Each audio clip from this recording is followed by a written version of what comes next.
Hi, Danny Ventura of the Boston Herald with here, Allie Brigham, the star of the undefeated Franklin Panthers. What's been the key to the success so far this year? I think mostly playing team basketball. I'm a big focus on a team. I stand tall, everyone looks at me, but I think everyone really contributes on the team, and that's what's making us win. Last year you had a great tournament run. You came up just a little bit short. How much has that served as motivation going into this season? Oh, coming so close, it just makes us want to win even so much more. I mean, we've been almost at the championship game, so we know how close we are, and we know what we need to work on. So now that we're there, it just makes us want to drive to get there even more. After this year, you're going to George Washington. Your dad went to BU but finished up at George Washington. How much did that play into your decision? Well, my dad, every single time we'd go to a school, he'd try to sell me different spots at different schools. He's like, oh, look at this gym. This is so nice, because he didn't want to influence my decision. But right when I stepped on campus, I just loved it so much. And having my dad go there, it's just another factor that just made me want to go there even more. He's been through a lot of what you're going through or what you went through. What's the best piece of advice he gave you? I think the best piece of advice is he just still keeps giving me every day. Even if at practice I think I do something, there's just always something more to work on, which I like, because you never really stop getting better. You just keep working every day. Hey, you got Bill Brigham, the assistant coach here at Franklin High School and father of the star player, Allie Brigham. She decided she's going to go to George Washington, where you played. Did you try to sell her on, what your experience was like the last few years you went there?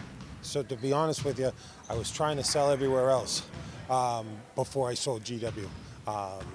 Everywhere that we traveled, tried to show her all the pluses of those other schools, just because I didn't want her to feel like she was following in my footsteps. And after each visit, it kept on coming back to the same thing. She loved the DC area, she loved the coaching staff, and she got to know the girls early. So I knew at an early stage it was they were the front runners. So no, I didn't do anything to push her there. And if anything, I tried to make sure she saw everything else. When you look at her as a coach, why is she a Division I player? So she's still a baby.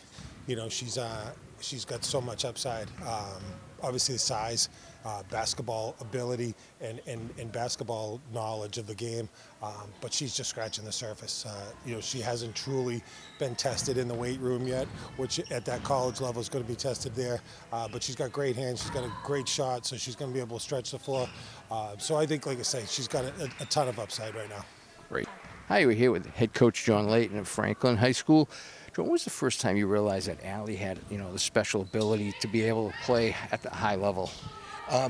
Got to work with her a little bit in middle school with camps, and obviously she's a unique athlete then, but I think it was her freshman year when she came up with us and really contributed right away. And, teams had to start changing what they were doing. Mike Redden, great coach over me, so immediately did a box and won as a freshman against her.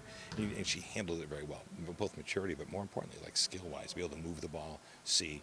So it's been quite a while. Do you think people look at her and say, well, of course she's good, but she's big. They don't realize that there's more to her game than being 6'3" or 6'4"? Oh, absolutely. I mean, a lot of teams, as soon as she steps out of the paint, they release whatever kind of special defense they're in. And like the other night, Oliver Ames, she came down third quarter, drilled a big three for us in transition. It's just, teams don't expect it. Canton early in the year were pressing. She came down, got it, broke the press with a crossover. And at 6'4", it's like, it's eye-opening to everyone else, but it's just the work she puts in every day.